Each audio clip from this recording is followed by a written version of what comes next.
Hey everybody, this is David Plazas, the Opinion and Engagement Director for the USA Today Network Tennessee and the Tennessean. I'm here talking to you about election results tonight. We of course have Election Day. The polls closed about a half hour ago, a little over a half hour ago, and we're starting to get some results. Probably in the results that are of great interest to voters here in Tennessee are the U.S. Senate GOP primary so far. For the live results that we are putting out there,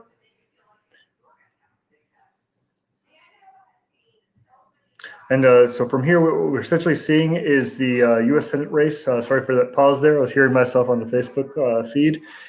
So you have a very close race with Bill Hagerty and Manny Sethi almost tied with the early votes in. So at this time, Bill Hagerty has 7,612 votes, and Manny Sethi has 7,217 votes. That does not include absentee. It does, and it doesn't include, of course, the day of. Absentee voting, mail-in ballots were being accepted until today at 7 p.m., and so it may take some time to count them all. We had a record number of absentee voters who requested ballots, 116,000 as of Wednesday, and we'll find out how many more we received today. And that's significant. It's in 2016, it was 64,000 absentee votes that were cast for the entire general election, entire primary election for August of 2016. So we're looking at a bunch of other races today as well. I'm toggling between different sites and different election results that we have here, whether it's, for example, from the New York Times at this moment, it's showing that with the primary at this moment, Marquita Bradshaw with 30.8%. Versus Robin Kimbrough, 29.7%, James Macklin, 24.2%. Although, again, we have several counties that are not accounted for. And this is maybe a very long night for us to count these votes. As again, as I mentioned, the absentee ballots are coming in and still need to be counted. Now, I personally voted early a few weeks ago, and it was a very interesting experience being able to go there. I wasn't sure whether or not it would be a safe experience, but it certainly was. And we had the opportunity to see all these poll workers who were wonderful there, wearing their personal protective equipment and also with their gowns and gloves and handing out coffee stirrers to press on the voting machines. And would definitely love to hear more from you about what you saw in terms of your own voting experience, whether you were voting early or voting the day of. We certainly have seen from the reporting of the Tennessean some of the most interesting reporting at this time. Talks about the fact that there were many people there at the polls, that there were people who were social distance apart, of course, and of course, masks being worn as well. In terms of one of the earliest stories, just to repeat again, Bill Hagerty has taken an early lead over Manny Sethi in the contentious Republican U.S. Senate primary. And as of 7:25, and again, this is only with 17% of precincts reporting, Hagerty led Sethi by 14 percentage points. And so right now, as of this time being updated, Hagerty had 52.6% to Sethi's 38.6%. And we'll continue to update those numbers as we have them. And again, you can come to the Tennessean.com to examine different election results that we are updating in real time. Our reporters have been out there all day, going to the polls, talking to voters, trying to understand what's going on and getting a sense of people's decisions to vote, whether it was early or whether it was on the election day. When I did a Twitter poll a few weeks ago, it seemed like more people were going to opt for early voting than they were going to opt for a day of. So essentially what we saw was 54.3% of people said they were going to vote early, 37% by mail, 8.6% on election day. When I had asked people today, and again, these aren't scientific results, but they certainly give you a sense of where people's thoughts are. It was only 40% who had voted early, 32% on election day, 20% by mail, and the rest choosing not to vote. So that was certainly disappointing for people who didn't vote, but at the same time, I hope many more people did vote. And what we saw, for example, is that there were numbers that eclipsed those primary election numbers from 2016 and 2012. So just to give a sense of what that was like, back in 2016, you had the comparison again. And again, my page has now gone down for a moment, but back in the August 2nd, 2018 race, which was the primary election, which had the gubernatorial and Senate open Senate seats to replace Bob Corker in the Senate, and also to replace Bill Haslam. That did have more early votes than this year so far. That was 613,000.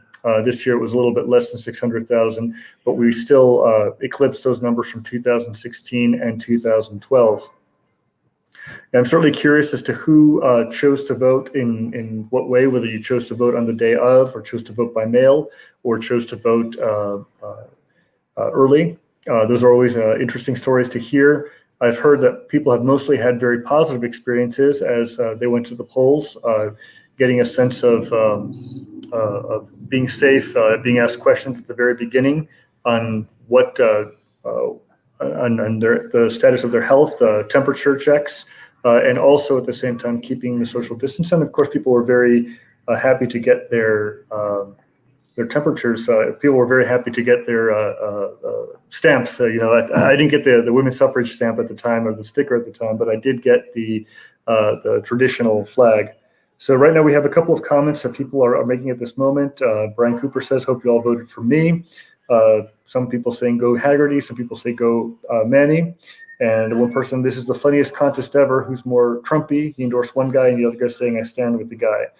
So thank you for everybody who's watching at this time. Again, these are a report of election results. It's still way too early to determine any particular winners in those very highly contested races. But as I mentioned before, from the latest reporting of the Tennessean at this moment, Bill Haggerty has a lead in the U.S. Senate race. And I'm going to be updating a couple of the website over here. So for those of you who are interested in the Nashville races, of course, there are many uncontested races, but for those that are, what we see so far in the school board District 1, which was a 3-person race, incumbent Sharon Gentry at this moment is ahead with 63.6% of the vote. Robert Taylor follows with 29.6%, and Barry Barlow with 6.6%. You have School Board District 3. At this time, Emily Masters is up 65.6% over Brian Hubert at 33.9%. Of course, the District 5 and District 7 races were uncontested. Christian Buggs is the incumbent, and Frida Player Peters was incumbent District 7. She replaced a former school board member to finish off that term. And in School Board District 9, Abigail Taylor has a substantial lead over Russell Ann Bradbury, 79% to 21%. So again, those are the results right now at about 7:41 p.m. And there's plenty more to come as well. Some of the races that we're looking at as well include congressional races. And again, these vary in terms of how soon we get these. So I'm going to go turn to the Secretary of State's office to some U.S. House seats. In the District 5 seat, for example, and this is just from preliminary results, we have Jim Cooper, the incumbent congressman, who has 58% of the vote, followed by Keita Haynes with 39%, and Joshua Rawlings, 2.54%. The District 5, there are only Democratic candidates who qualified. No Republican candidate qualified, so whoever wins tonight will presumably be the congressperson for District 5. And again, that represents the counties of Davidson, Dixon, and Cheatham. And again, if you have any special requests for any other seats while I'm looking at this moment, please just let me know. In terms of the District 4 race, which was another contested race, incumbent Scott Desjardins, Republican, had 73% of the vote versus his primary opponent, Doug Meyer, 15.74%, and also Randy Sharp at 10%. And what I'm seeing here so far from the Secretary of State's side is that Christopher Hale in the Democratic primary has a lead over Noel Bivens, so 58% to about 42%. And that was one that received a lot of attention as well. We have also some other races here. In many of these races, for example, the Senate race, there were 15 candidates in the Republican primary and 5 in the Democratic primary. So we have, with open seats, you often get that kind of enthusiasm. And although this was substantially more candidates than in 2018, if you recall, there were 2 candidates in the Republican primary, and there was one in the Democratic primary, which was Governor Phil Bredesen. I'm going to shift over here to see some of the races that are of great interest. Going to the Tennessee Senate race at this moment, and there's been great interest, for example, in Tennessee District 20, which is the race that is the seat that is currently held by Senator Steve Dickerson. He was uncontested in the Republican primary, but in the Democratic primary at this moment, it's a pretty close race. Kimmy Abernathy has about 53% of the vote to Heidi Campbell at 47%. And again, this is just the preliminary from 45 minutes in from the close of the polls. But in terms of total vote numbers, that equates to 5,524 votes for Kimmy Abernathy to 4,953 votes for Heidi Campbell. And I'm going to check again to see if the Secretary of State has updated its own site when it comes to stats from early voting. At this moment, it's access denied. So hopefully that's just a technical glitch. Let's go back to some of the other races here. This is actually, we're starting to get a lot more results at this time. And again, if you have any particular requests for races, be it congressional, and again, this is for Tennessee races, being U.S. House, Tennessee Senate, Tennessee House, or other court offices, please let me know. At this time, I'm going to go to another race that's at this time also contested at this moment because of a retirement. At this moment, Phil Rowe, of course, was leaving office, and we have multiple candidates for that particular race, and I'm going to go to that right now. So in District 1, with multiple Republican candidates, let me see, 1, 2,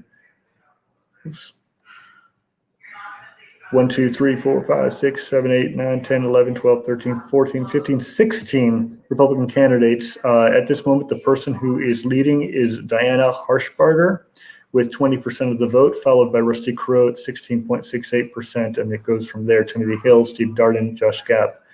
In the Democratic primary, Blair Walsingham has the lead. She has a substantial lead against two other candidates. She has 53% of the vote over Chris Rowe and Larry Smith. Chris Rowe has 33%, and Larry Smith has 13% of the vote. So at this time, where are the reported votes in the U.S. Senate race coming from? I will check on that to see exactly where they're coming from. And I'm going to toggle to the New York Times at this moment because they've got a graphic here that shows, for example, at least where the votes are coming from. That Mackler is getting his votes from Middle Tennessee and several parts of East Tennessee, with Bradshaw getting her votes mainly from West Tennessee. Although interestingly enough, Memphis votes yet still aren't counted. The interesting thing here, if this holds, is that at this moment, Kimbrough is ahead in Davidson County, and even though Mackler is from this particular area. And looking at the Republican Senate race where those votes are coming in from, Haggerty is mostly has the state from east to west. And some of the counties where Sethi has an advantage, for example, most significantly is Manny Sethi. So what I see here in terms of races, for example, Davidson County, Haggerty has 7,612, although Sethi is just behind him at 7,217. Williamson County is also very close, 7,471 votes for Haggerty versus 7,364 for Sethi. As I mentioned, Rutherford right now is in Sethi's camp for the moment. He's got 7,190 to 6,786. But for several of the rural counties across the state, Haggerty has a tremendous advantage. And let's check exactly where some of the other races are going at this time.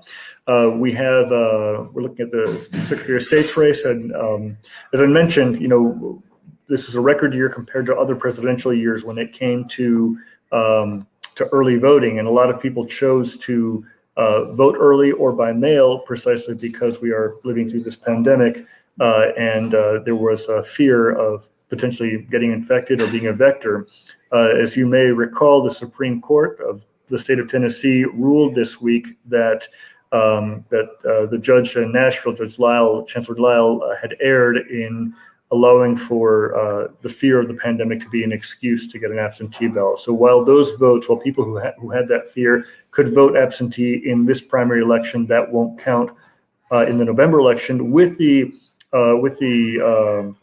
exception that if you have a vulnerable autoimmune condition, that it already falls under one of the 14 excuses allowed by the Secretary of State's office, or you're a caregiver of someone like that. So we continue to see whether or not we have updated results. I know that people are especially interested in the Senate race. And at this moment, it's moving slowly, as you can imagine. Usually shortly after 8 o'clock Central is when we'll get a little bit more information. But even then, it's expected to be a long night. But overall, just to remind viewers at this time that Bill Hagerty statewide has a lead, a substantial lead, 52%. So that's 131,211 votes over Manny Sethi, who has 98,714 votes. That's 39%. And followed by George Flynn, 6,852 votes, or 2.7%. And so we're continuing to watch for those results, and I'm toggling between multiple campaign sites as well. I'm hopeful that everyone has taken the chance to vote in some way, whether it is through early voting or voting the day of. And if you'd like to tell me how you voted, that'd be great, just to give a sense of how your experience was. We definitely want to understand how the voters have reacted, whether or not it worked for them, whether or not there were problems at the polls, and whether or not you would do this again. I'd mentioned that I voted early this particular year, just to examine how the protocol was, and I was extremely impressed. I went to vote at Casa Azafran in South Nashville, and had an experience where I've traditionally voted over several years, and had a wonderful experience there with the poll workers and also with the personal protective equipment being used, sanitizer, and it felt very safe.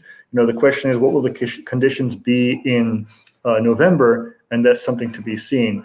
I had mentioned in my check-in earlier in the day, some of the deadline exactly that we had to look at. You can already request a mail-in ballot for the November 3rd election as of yesterday. So you will have a few months to be able to request that. So it's important to make your voting plan today.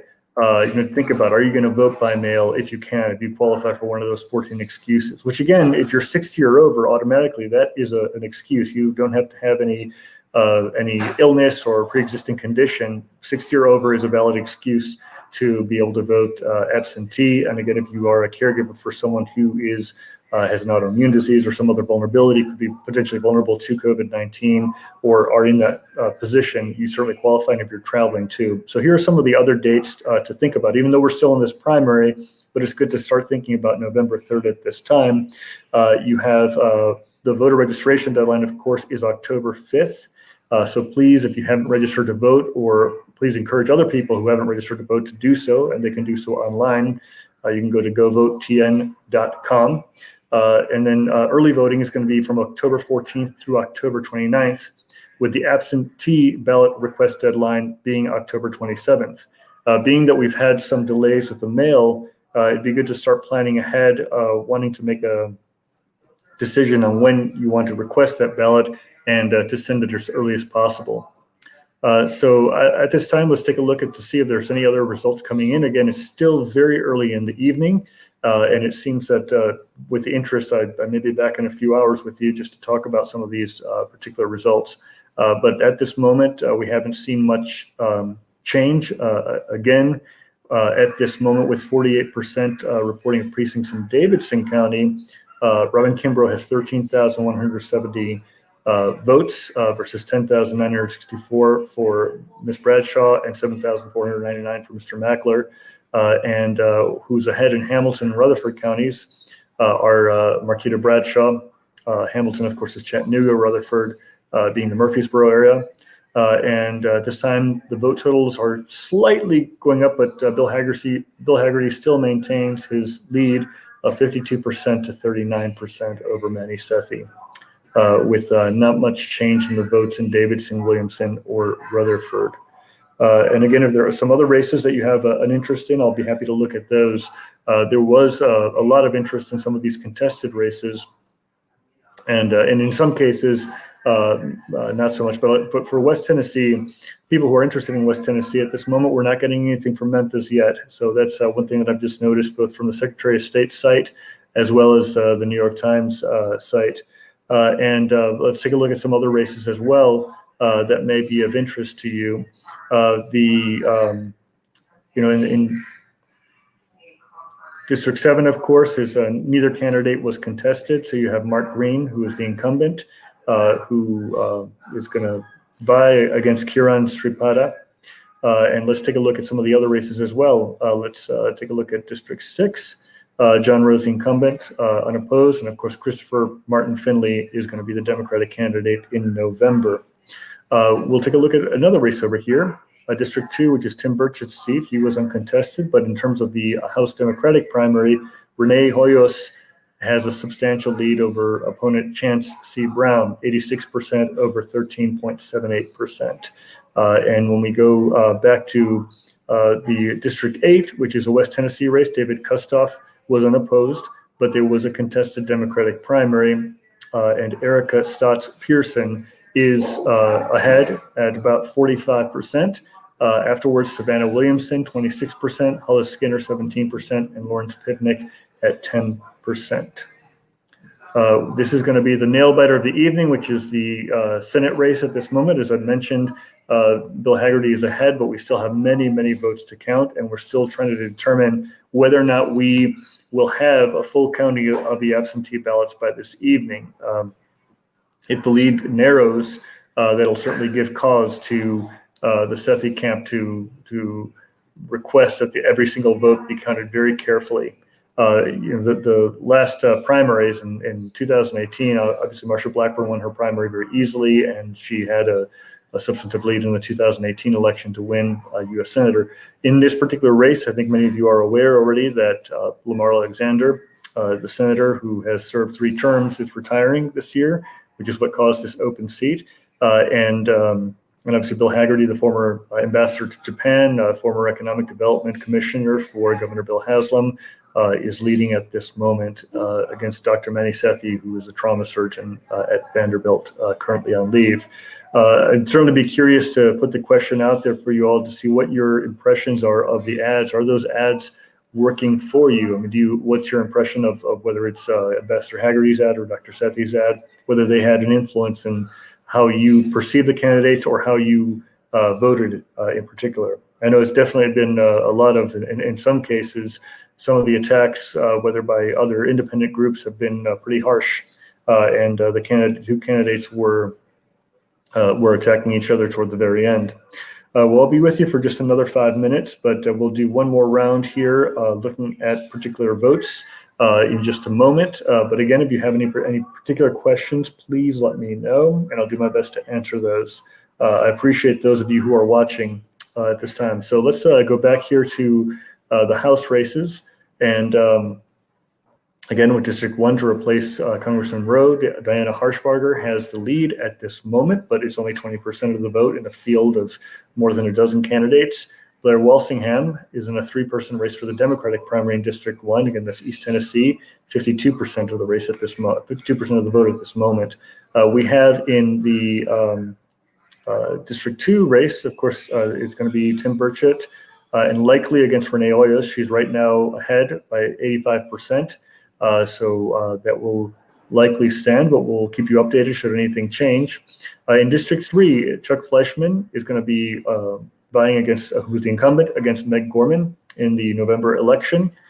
In District 4, we'll have Scott Desjardins, who at this moment leads his 2 primary opponents significantly. He's got almost 3/4 of the vote, and Christopher Hale has a comfortable lead at 58% against Noel Bivens. And then for District 5, we have a race that was Jim Cooper's first contested race in about a decade. He currently has 58% of the vote, Takeda Haynes 39%, and then Josh Rawlings has a little bit less than 3%. District 6 we have John Rose, who's going to be vying against Christopher Martin Finley in November. District 7, we'll have Dr. Mark Green versus Kiran Sripada. Mark Green is the incumbent Republican.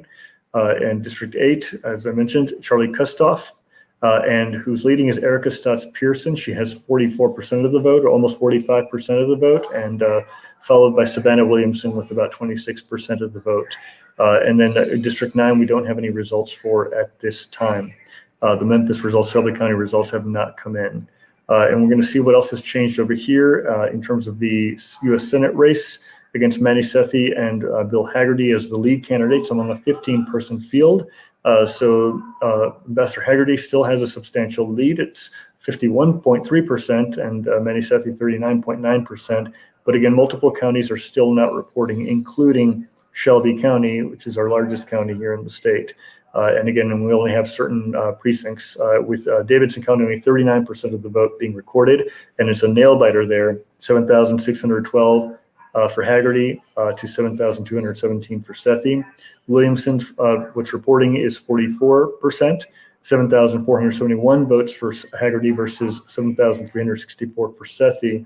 And Sethi is ahead in Knox County, but only 1% reporting so far, but it's 12,469 to 11,689. And if one were to look at the map, you would see that Bill Hagerty dominates at this moment on all the rural counties in Tennessee. And we'll see whether or not the urban counties, the larger counties, will have any sway, although Hamilton County at this moment appears to be in Hagerty's court. And so we're just going to confirm that for the moment to see whether or not that is correct. And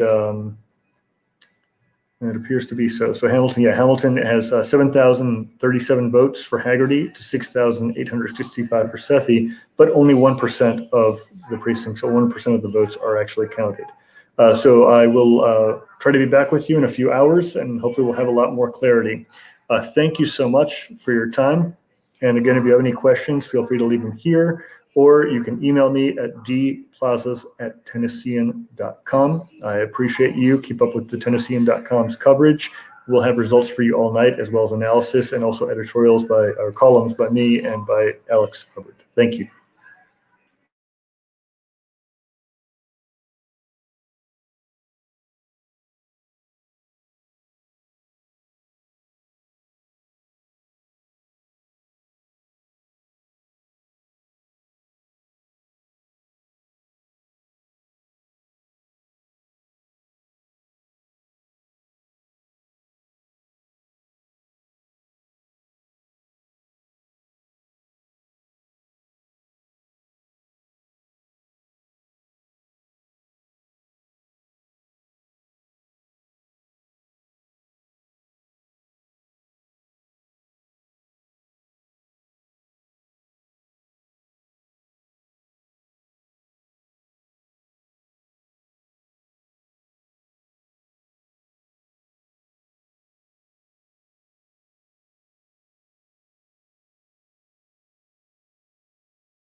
Not Sethi.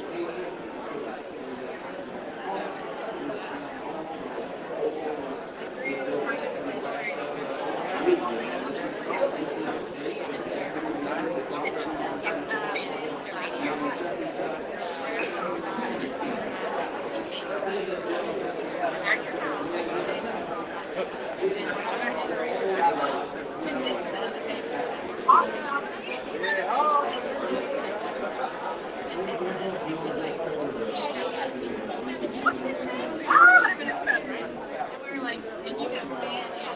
But he's like, he's gonna go party. And I was like, okay. Well, that ain't gonna work. Like, it's like one of my all-time favorite stories. That ain't gonna work. It was so funny. Like, we were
person like you didn't know it.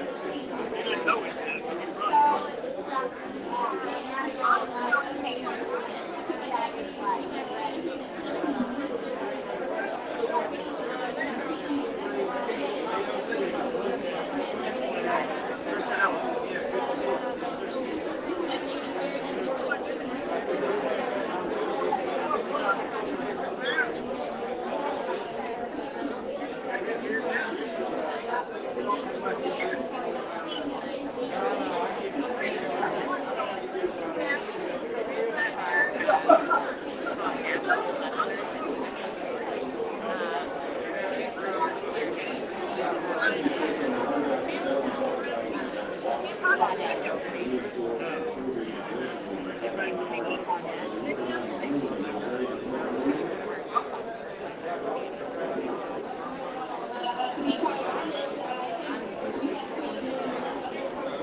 Hey, so what do you make this observation when I'm suddenly having sort of remote out of body, the things I'm reading about and seeing in American history are combining are like flashing in front of me right now.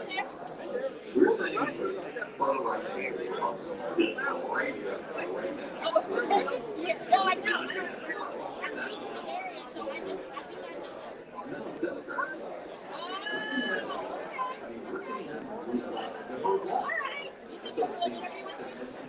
All right. I'll come over and get right. You want to spend my time? Yeah.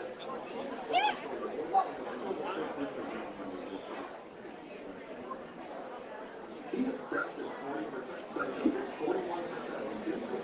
57. Astonishing numbers. And she's a cop. And it's been years and men. And the TV and people have a few right. Yeah. And so that party has been pulled to the left with a hard tone. So you hear me say with just being stretched and stretched from both parties, moving seemingly, but that kind of stuff. Here, we're seeing Your view, it seems the Republican movement is stronger as You can tell he loves saying it too. Yeah, I'm picking up on that too. Did she get it? I knew she at least did. well, I think everybody left this out. I think everybody feels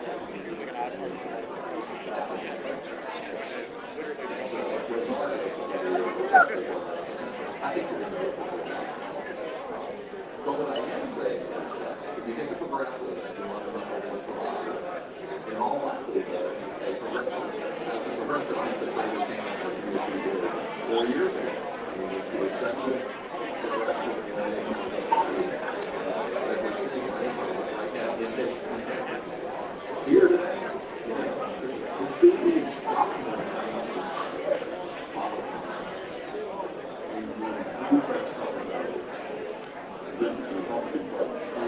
You don't see that in the South. You can see that in Russia. Maybe so You are seeing it, but it's just steady and slow. And so, very next meeting,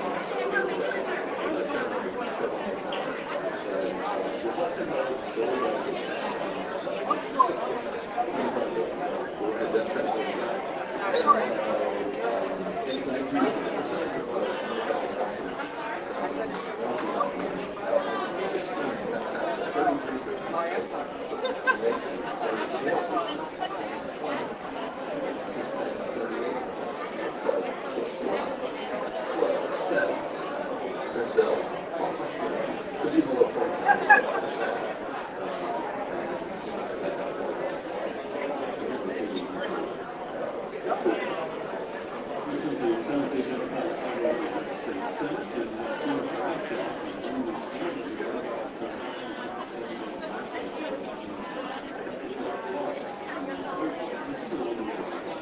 It's very much the greatest constituency are being and not every particular board, and that's still like that. Representing the fact that South Carolina is going to be a and so, it's all New York City. Just a quick reminder, the bars will close at 9 p.m. So I guess that would be last call.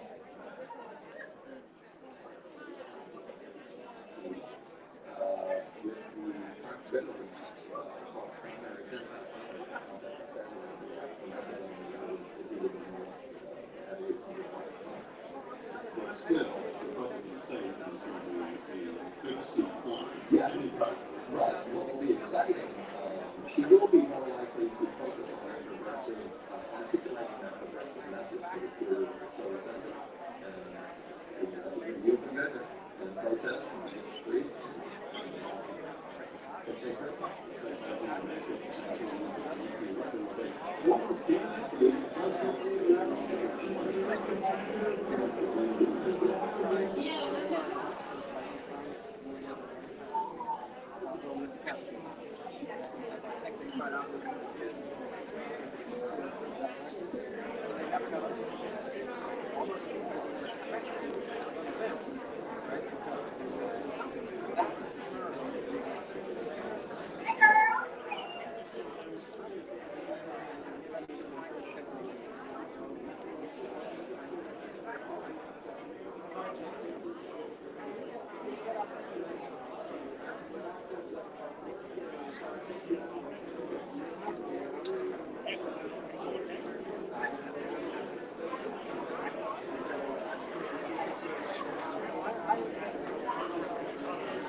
He's like,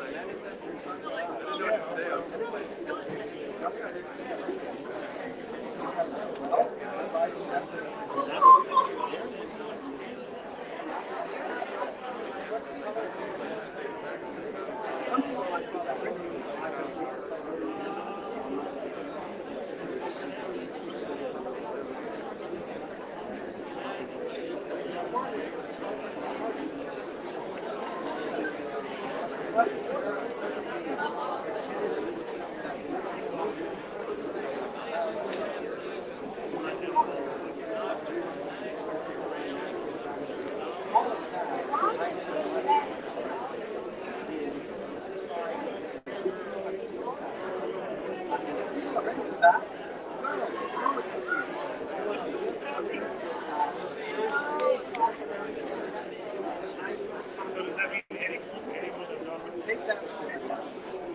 I can't.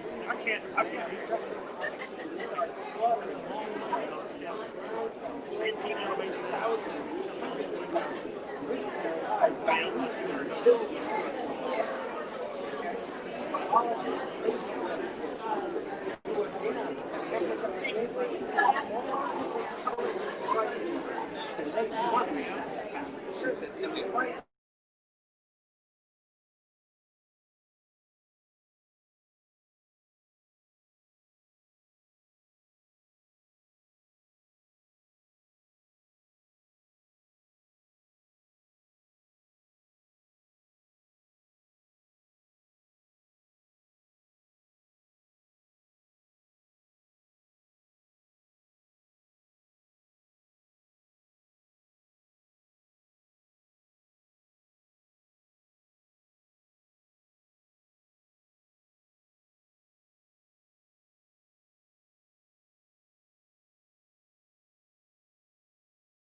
Just called and actually aggravated to congratulate him on his victory. Tonight didn't work out the way we hoped, but I'm so deeply grateful for every single one of you who supported our campaign and the value that we fought for our areas. I'm so thankful you for that. So congratulations to what happened momentarily. And with that, That spectacularity to our family of not expecting the shot. I give them a show. And feel the control. I already have to really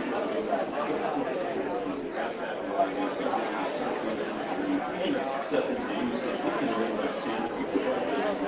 And so see that huge. Yeah, dominating and just powerful and I was expecting it to be a walk down to the and so we're really going to mark of 12 points this week, which is considerable. And so as we lost the most between the real and dark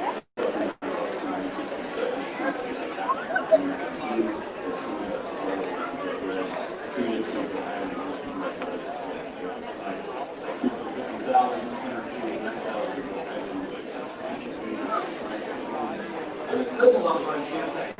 Strategy worked. strategy worked. And Trump, the Trump effect, Very strong. and Trump came out. Embassy state in California staff for the United States Senate. Bill Biden was added by Donald Trump. Breaking the norms, using up the left people who was sick of primary. That's what Figured it out. So you're not having any luck. Mistakes. and they appreciated it and used it.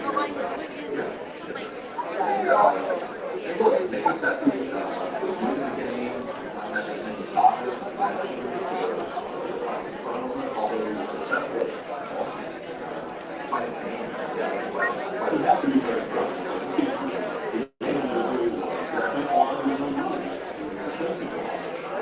That's what brought you turnout for the first time. It is.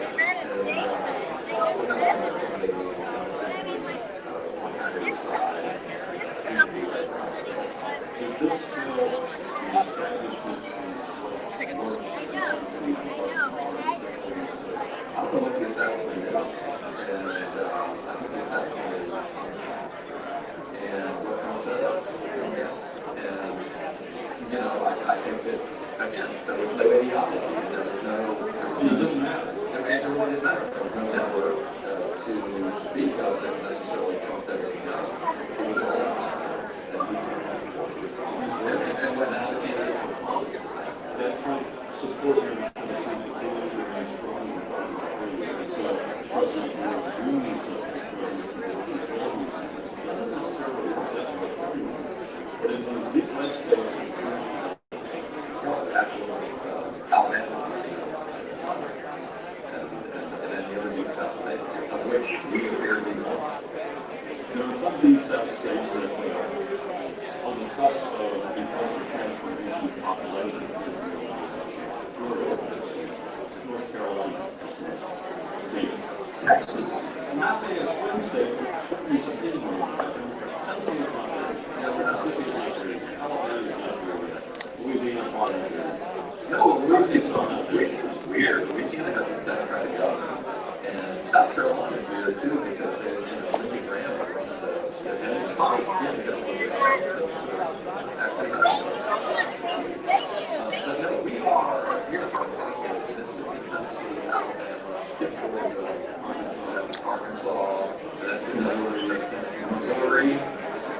That's kind of, and then you get into the Midwest, which is a little faster.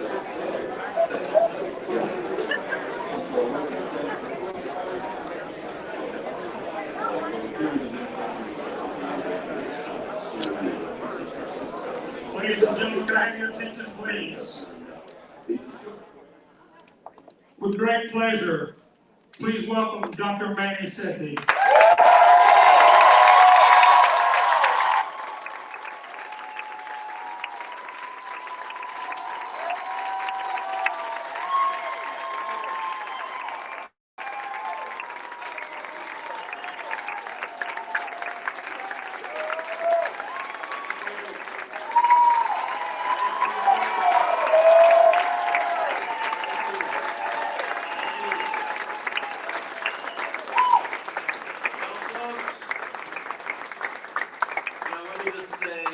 First of all, from the bottom of my heart, thank you all for being here tonight. You know, more than 40 years ago, my parents, who were immigrants from India, came to this little town, which gave them the American dream. And I grew up here in rural Tennessee, and tonight, no matter what's happened, it just shows you the incredible power of the American story. When the child of two immigrants who grew up in rural Tennessee is running for the United States Senate.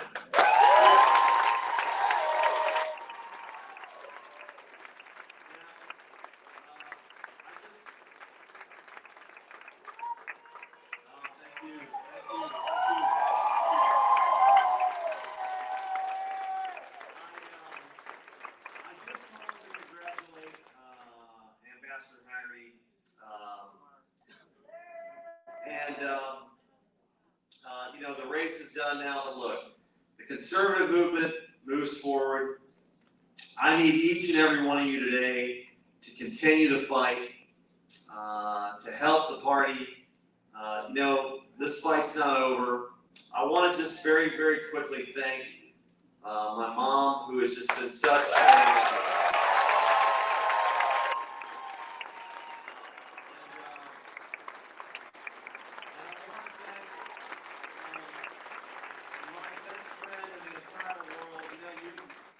so much through things like this. And my wife, who we've been together since we were 16 years old, is my best friend. She was like a rock. And look, the Lord has a plan for each of us.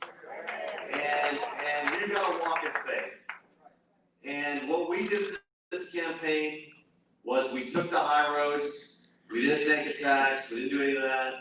And I want you tonight, when you go home, to feel proud. Because look, no one ever thought we'd come this far. We went 12 rounds.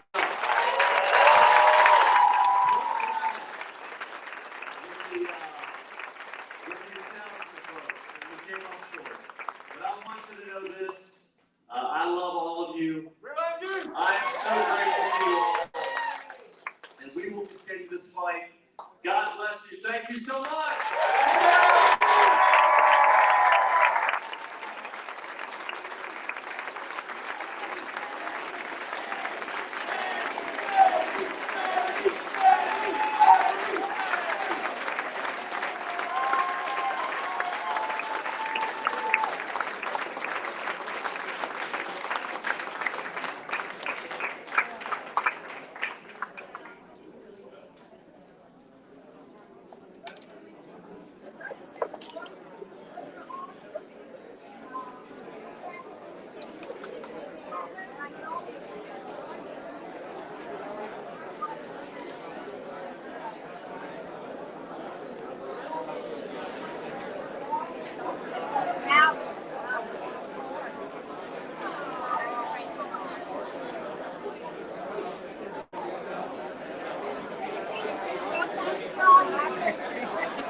Tennessee, and it is great to be in my hometown of Dallas tonight. I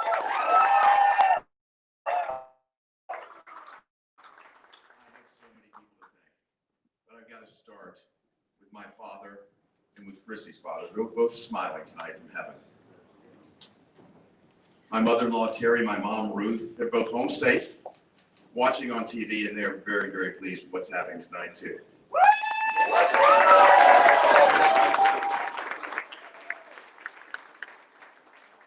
four children, William, Stephen, Tara, and Christine. They're the absolute foundation of my life and our family. I love them so much, and this victory is for you, too.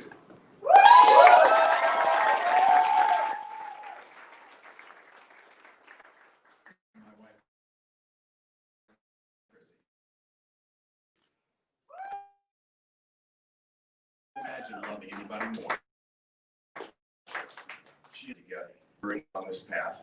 I don't know where the step will take us, but I trust the Lord, our Savior, to continue to guide us. He's kept us in the palm of his hand. He's given us the wisdom and the strength and the courage to continue to move in this direction. And I know that he'll be there for us and he'll be there for Tennessee, carrying us forward. Thank you.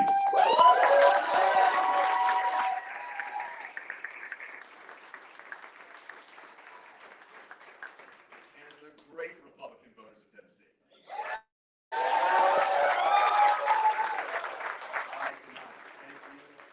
cannot thank you enough. You believed in me. You believed in my vision for this state. And I can't thank you enough for sending me to be your Republican candidate for U.S. Senate. I'm looking forward to serving you well. I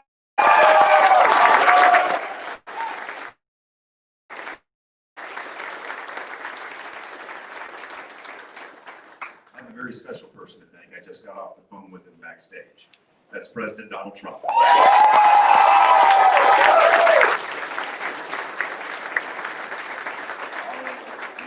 President Trump has had my back since before the beginning of all of this.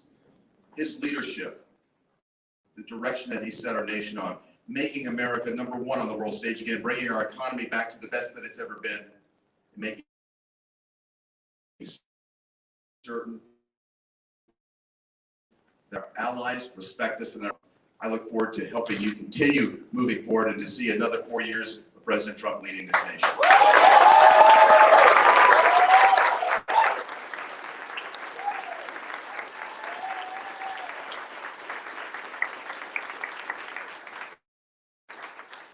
Be more honored to be on this stage with Senator Marsha Blackburn. You all know her. I don't want to get into a fight here because Tom Con's on the stage too, but Marsha is the most conservative senator in the United States Senate.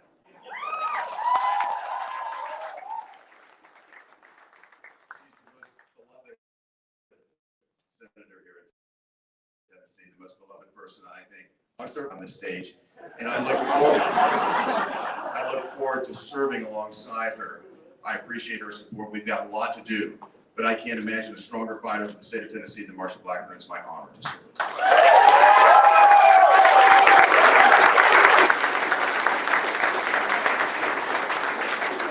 And I've got to thank my God for stopping through tonight. He is a great leader. I'm going to work with Marsha Blackburn and me to get our economy going again, to make certain we have a strong military moving forward, and to make China pay.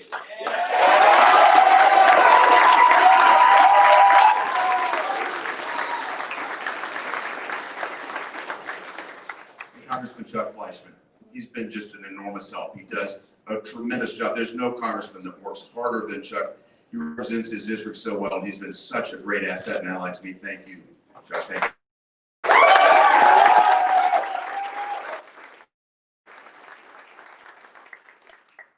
Last but not least, I've got to thank Ward Baker and a terrific political team.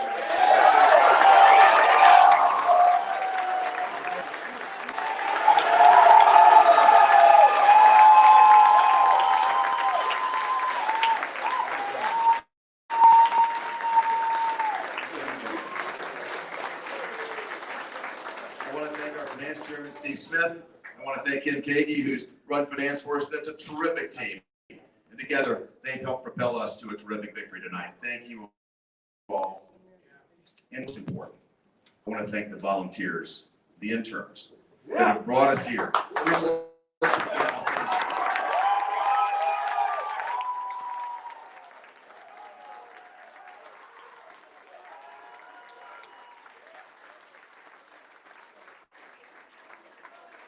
This is unprecedented. Over 2 million voter contacts that this team has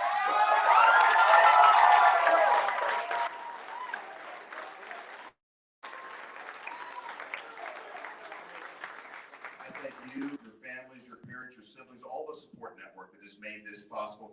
You have delivered this victory tonight. You have placed a homegrown conservative in line to be the United States Senator from Tennessee.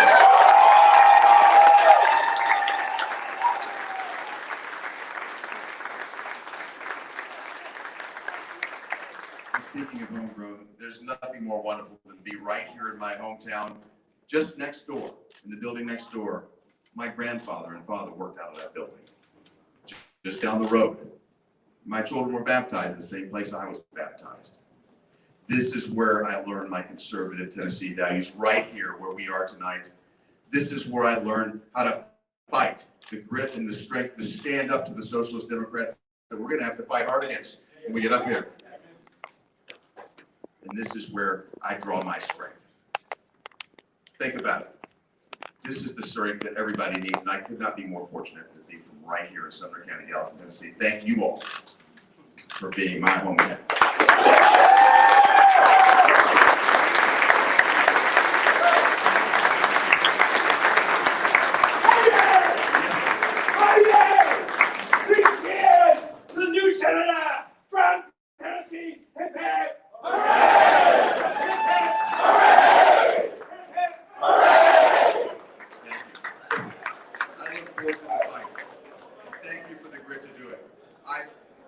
I'm looking forward to this fight, and it couldn't be more at stake right now. We've got to stand up to the radicals in Washington that want to push us off the cliff into socialism. And I look forward to fighting for the things that Tennesseans value most. I want to make certain we confirm constitutional judges. And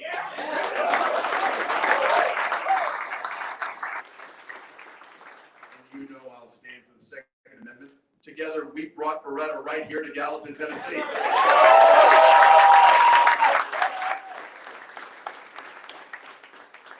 Stand for life. I want to be a force for life.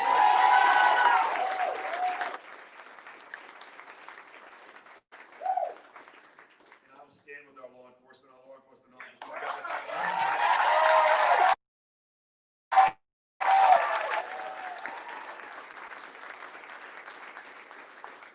I'll stand for the men and women of our military and our veterans.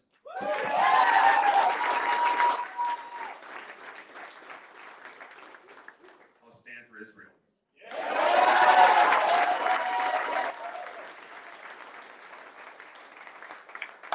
I will stand up against radical Islamic terrorism and call it what it is.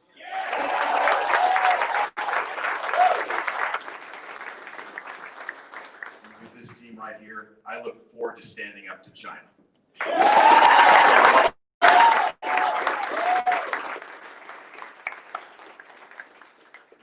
China unleashed this pandemic on the world, on our nation, on this state. We've had loved ones that have lost their lives. We've had many more that have lost their jobs. The time has come to hold them to account. I look forward to doing just that. I know how to hit China where it hurts. I want to make Made in the USA the theme of America again.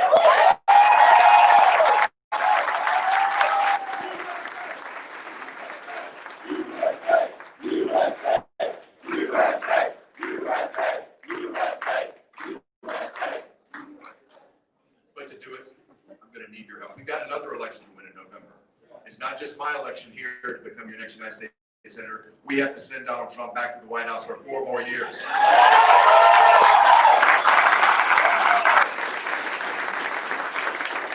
I'm confident we're going to do it. I could not be more blessed to be an American. I could not be more blessed to be a Tennessean. Thank you, Tennessee. May God bless you all.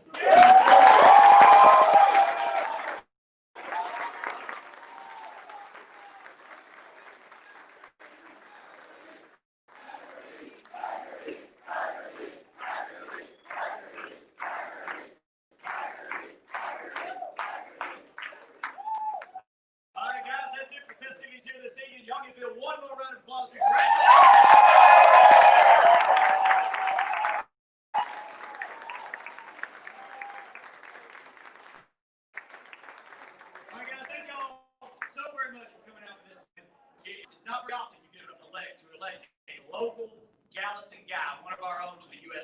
not, we've done that. Thank you for all of y'all. Thank you for being here tonight. And again, my friend, congratulations.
Hey, everybody, this is David Plazas again, the Opinion and Engagement Director for the USA Today Network Tennessee and the Tennessean.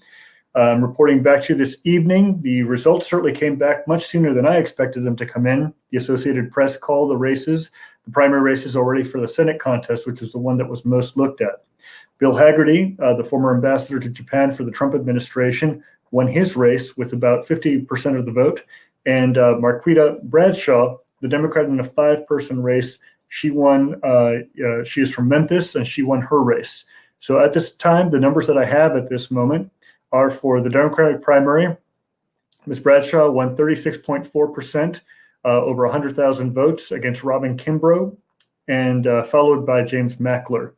And one thing to note is that Bradshaw was outraised tremendously, whereas Mr. Mackler had raised $2.1 million in the race. She had only raised $8,420. That's certainly something that's tremendously unusual. In the race between Bill Hagerty and Manny Sethi, it's a 15-person race, but essentially it was a 2-person race when we come down to it in terms of brass numbers. Bill Hagerty, as of this moment, received 324,197 votes, or 50.8% of the vote, versus Manny Sethi, who won 250,810 votes, or 39.3%. And it remains to be seen essentially how many of what the distribution is in terms of day of voting and absentee voting. I'm very much interested in finding out exactly what the absentee voting numbers are. Something of interest as well is that U.S. Representative Jim Cooper held on to his congressional seat. This was his first contested race in over a decade, and he had had 2 opponents, most notably Keita Haynes, who was supported by many progressives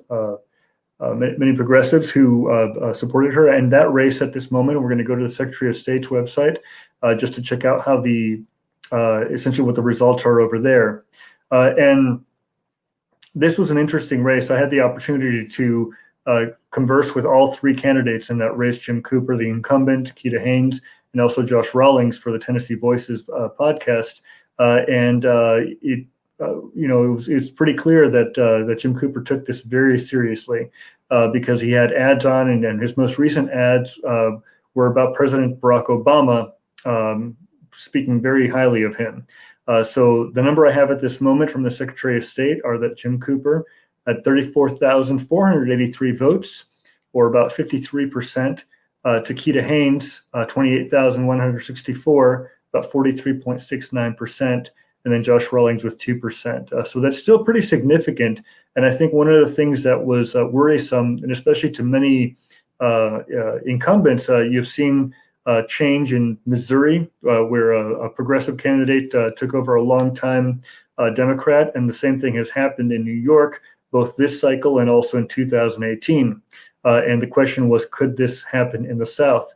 This is going to be a test when it comes to the Senate race, the general election Senate race between Ambassador Hagerty and Ms. Bradshaw, because while the conventional wisdom is that Bill Hagerty has the great advantage, we'll see. I mean, Tennessee voted 2-1 for Donald Trump in 2016. While President Trump is behind the polls at this moment, we're still several weeks away from the election, and it remains to be seen how effective and how close Ambassador Hagerty will be to Trump coming into the general election. There's one thing to do that during the primary election when you're looking at a set group of voters, but there's another thing when you're looking at the entirety of the state of Tennessee, which sees a tremendous divide politically between its rural and urban areas. One of the things that was of note of that Republican primary was that Bill Hagerty dominated the majority of the counties of Tennessee's 95 counties. He was solid in West Tennessee. He had a lot of Middle Tennessee and practically all of East Tennessee, with the exception of Knoxville. And essentially, it appears here that where Sethi had an advantage was in the counties including Knox County, where Knoxville is. He also had advantages in parts of Middle Tennessee, including Davidson County, and that was very close, 13,776 votes to 13,099. And also Williamson County, a Republican stronghold, 13,520 votes to 11,990. My colleague Alex Hubbard has just written a column that's out So I encourage you to read it on Tennessean.com, talking about the Republican race. He had been following that, and I've written a column that'll be coming out very shortly about the Democratic primary. And again, there hasn't been a Democratic senator elected from Tennessee since 1990. That's when Al Gore was reelected. And of course, in 1992, he was elected as vice president under Bill Clinton. Let's check out some of the other races that we have over here as well, because I think that there's a lot of interest in seeing what's happening with some of the open seat, like District 1. Representative Rowe was out, and who is ahead as of this point is Diana Harshbarger. I'm looking to see on the Secretary of State's site whether someone has been declared a victor, but obviously it's not clear. On the Democratic side, Blair Walsingham maintained her lead, 52%. Over Chris Rowe, one of two opponents. He had 33% to Larry Smith's 13.8%. I'm going to check to see if we have any results here from the Secretary of State's from District 9, which is the Memphis seat. And here we do. Here we go. So Charlotte Bergman was unopposed in the Republican primary with 12,118 votes. And in the Democratic primary, Steve Cohen, the incumbent, according to the vote teller right here in front of me, easily captured re-election, 55,182 votes, or 84% of the vote in total, against two opponents, Corey Strong and Leo Agovat. Let's check out some of the other races, and I was interested very much too in the Tennessee Senate District Race 20, which is here in Middle Tennessee. Senator Steve Dickerson is the incumbent, and he ran unopposed in his primary. But in the Democratic primary, it appears to be incredibly close at this time, although Kimmy Abernathy, the education consultant, has maintained a lead with 8,605 votes, or 51.67% of the vote, to Oak Hill Mayor Heidi Campbell's 8,050 votes, or 48.33%. District 20 is an interesting, very interesting district because it's a C-shaped district that extends from Belmead, Oak Hill, toward the south of Nashville, Davidson County, to Bellevue in the southwest, up to Jolton in the north, and then all the way around to Donaldson in the east.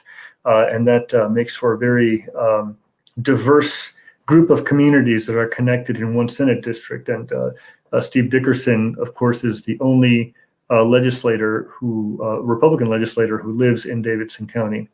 Although there are other Republican legislators who represent part of Davidson County, but they don't live here. And so I'm eager to see what, if any questions or observations you may have. Things that I'm looking for right now are to understand exactly what the breakdown is between early voting, day of, and absentee, and whether or not there's still absentee votes to be counted.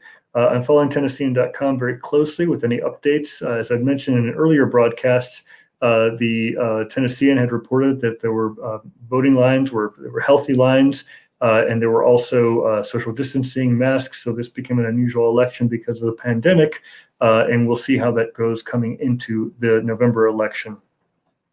In terms of any updates over here, all three incumbents likely to keep their seats on the Metro Nashville School Board. Sharon Gentry was opposed by two candidates, and she had a very healthy lead.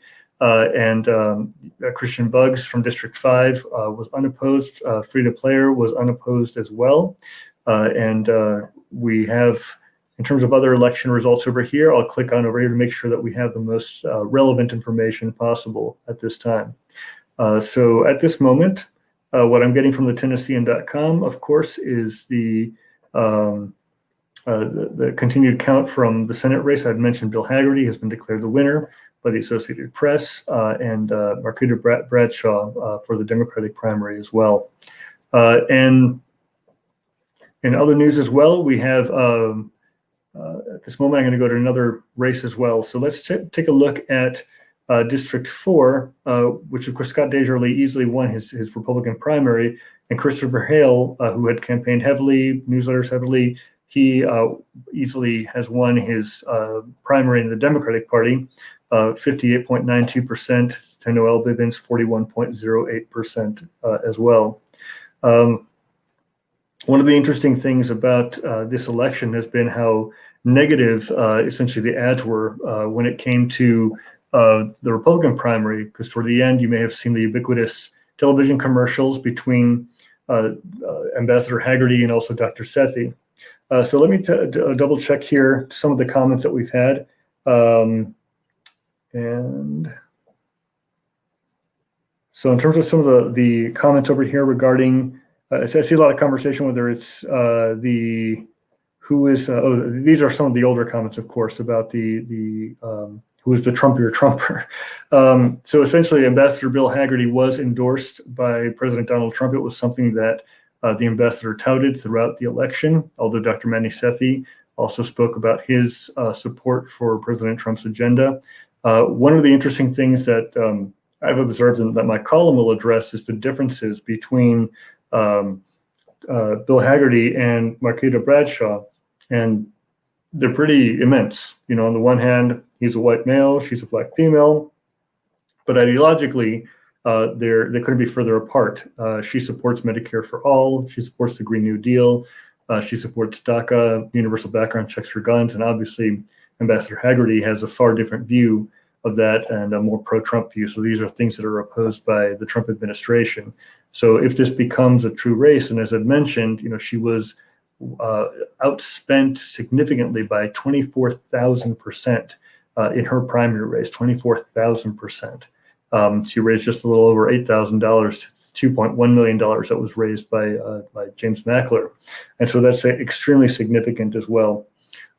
So as I mentioned over here, just to recap, Bill Haggerty has won the primary election in the Republican side, and Marquita Bradshaw has won on the Democratic side. And in terms of some of the more exciting races as well, we've had Congressman Jim Cooper maintain his seat in his first contested primary in a decade.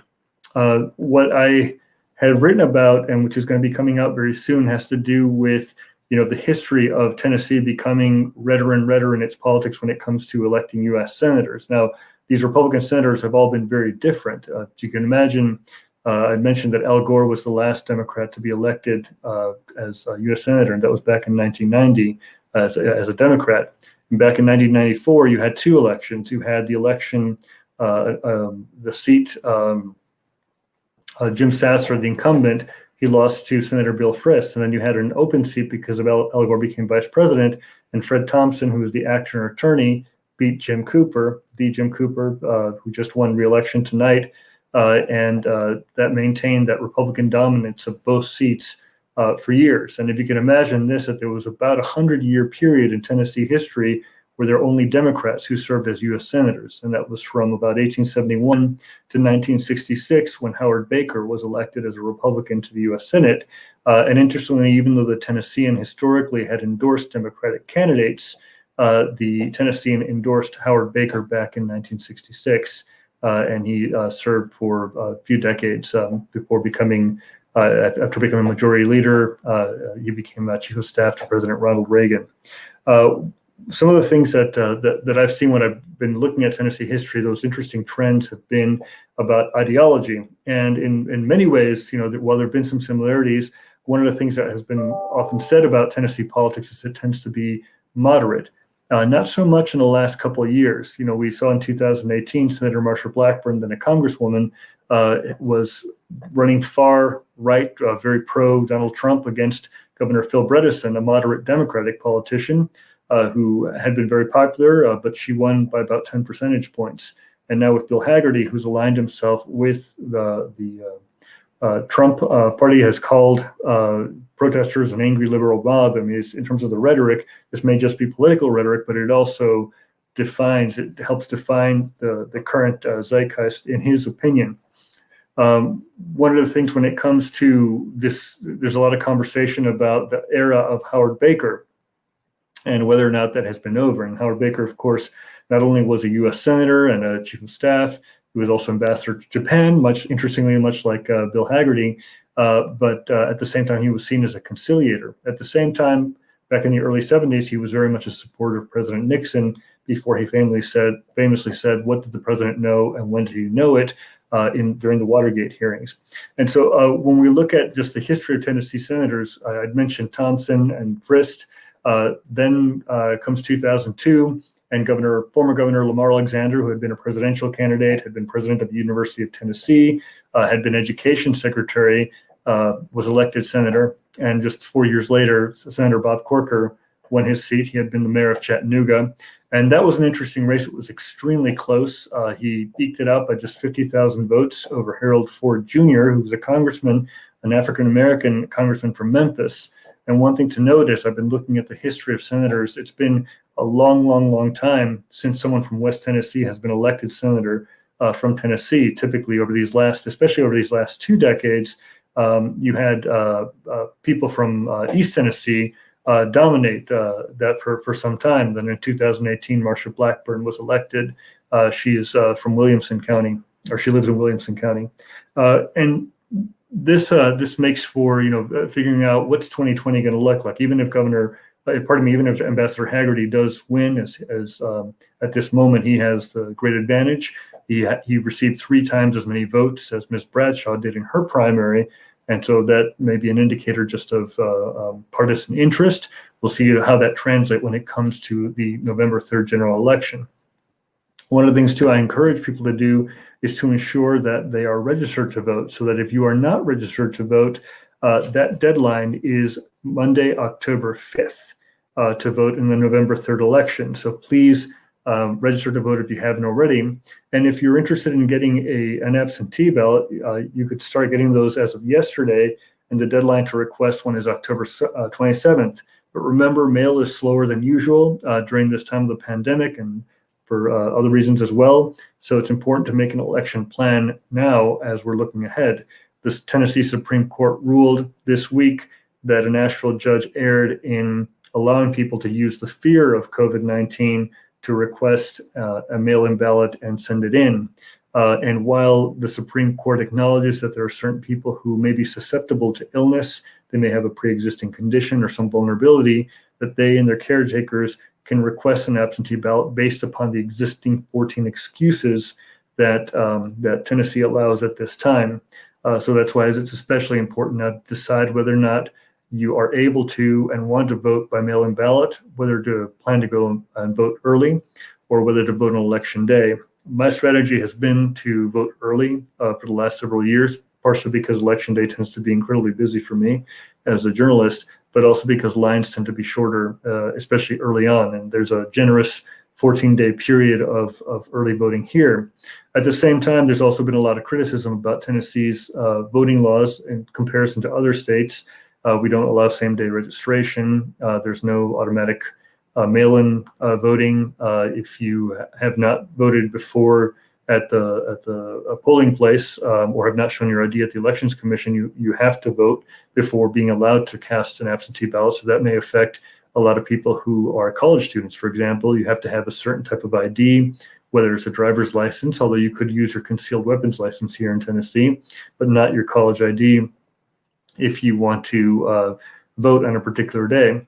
And at the same time, you need to be registered to vote 30 days before an actual election. So this is going to be up to the people to decide whether or not they want to make a decision when it comes to their state legislature this fall, regardless of what political party, but what exactly do we want to do when it comes to creating better and more access.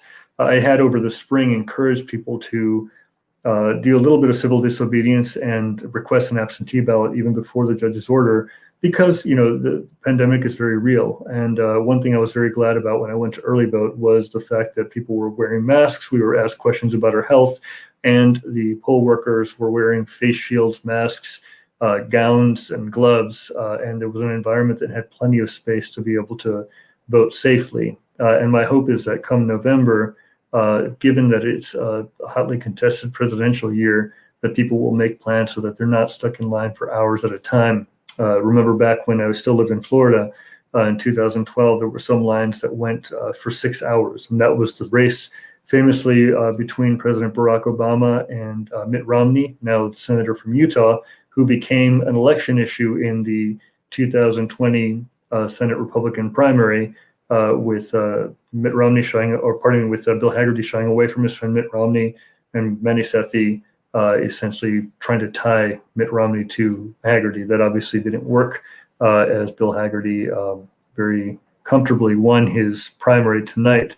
And again, just to recap some of those numbers, we have in the Republican primary Bill Haggerty with 328,234 votes, or 50.8% of the vote, to Manny Sethi's 254,563 votes, 39.4%. The only person to get close, or the closest person, was far and away Dr. George Flynn from Memphis, 22,238 votes, 3.4%. And again, because I get asked this question quite a bit, what was the distribution? West Nashville was solidly Haggerty. East Nashville was almost solidly Haggerty, except for Knox County and Hamilton County. And in Middle Tennessee, Dr. Sethi had quite a bit of the area that included Davidson County and Williamson County, Rutherford, but it was incredibly close, a very close margin. So it was victory for Ambassador Bill Haggerty. And in the Democratic primary, Marquita Bradshaw had 111,738 votes, or 36.4%, over her two closest opponents, Robin Kimbrough with 80,687 votes, and James Mackler, 69,398 votes. So we'll go over one more recap before I say good night to you all. First of all, I want to thank you very much for watching, and thank you for also being engaged in the election as well. There's one more to go here in 2020. Tennessee historically has ranked at or near the bottom when it's come to voter turnout. We were 50th in 2014, 49th in 2016, and I believe we were 43rd in 2018. How will we do in 2020? Hopefully much better, but it's going to take a concerted effort of voters to get registered and then also cast their ballot, whether by mail, early, or on election day. So again, we'll go over just a couple of the contested races over here. The District 1 race, which is the East Tennessee race to replace Representative Rowe. Diana Harshbarger had 19.2% of the vote, but it's very close. And this was a 15-person race where it was just a couple hundred votes away from each other. So I'm looking forward to see how that comes. We may get more clarity tomorrow. And then also in the District 5 race, which was the Jim Cooper race, which he fought very hard for, spent a lot of money on television, but he did make it a win. It was 53%, 34,686 votes. Close for an incumbent congressman, but still 10 percentage points away from his closest competitor, Keita Haynes. And the other race, of course, you have it's going to be interesting in the District 20 Senate race, the one to compete against Senator Dickerson. Kemi Abernethy has the advantage at this moment. And as I see the votes come in, she still continues to be at about 52% to Heidi Campbell's 48%. But again, as votes continue to be counted, that may change as well. Again, I encourage you to watch Tennessean.com. We have an array of videos and photos of the event this evening, as well as analysis that's coming through. And I want to thank you so much. Remember, your vote is your voice, and see you, if not before, see you in November. Thank you very much.